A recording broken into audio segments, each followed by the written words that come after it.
Hi, today is November 1st, 2025, and here are my poems for the day.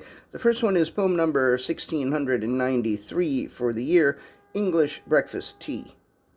Often when I see a box of English breakfast tea, or a tin of it, or when I see it on a menu, or when I am offered a cup, I think about how I find that kind of tea unsettling to my stomach.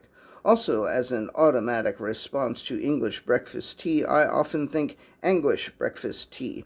This is something that can't be helped, or if it can, I don't think I want help with it.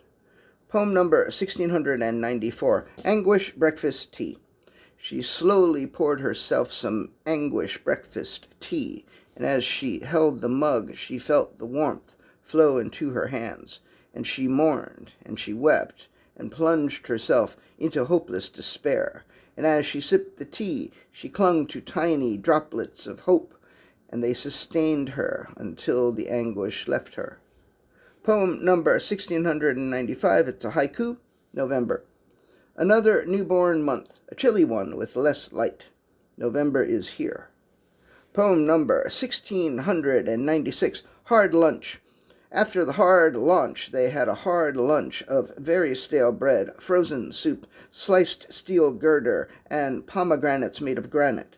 Afterwards, they looked forward to the soft landing. Poem number 1697, The King of Ding. I thought I had it with the King of Ding, walking around all the time acting like a king, and I guess he kind of is. He's the King of Ding.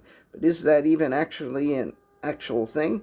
I mean, I'm not really sure about this king, but I'm also kind of feeling like I don't know anything, and I'm feeling enervated, like I've lost my zing. Perhaps a different attitude I should bring. I answered the phone when I heard it ring. I said, "Hello, is this the King of Ding?" He didn't respond, but he started to sing, and he sang loud and strong, like a very mighty king.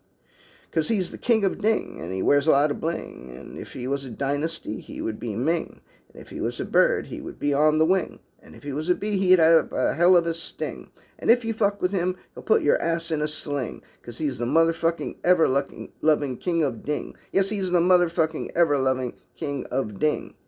Poem number 1698, Wood Chipper. After chipping the wood in the wood chipper, he put the chips back through the wood chipper as an experiment. He didn't know what to hope for, liquid wood, fully reconstituted wood, or something else entirely, but what he got was more chipped wood that was more chipped than it had been after it went through the wood chipper the first time. He was a little disappointed, but at least now he knows what happens when you put wood through a wood chipper more than once. Not very much. And the last poem of the day, poem number 1699, A Hope for Us All. I sometimes forget that the poems I release on the first day of the month are going to be the first poems of my next book. When I remember, I try to make those first poems serve as some kind of introduction or a preview of what's to come. Instead, these first poems are a jumbly mishmash of nonsense. If you are reading these poems in a book, I hope for both of our sakes that things will get better from here. If you are reading them on social media, I also hope, for both of our sakes, that things get better from here. All right, that's it. Thank you. Happy November. I appreciate you.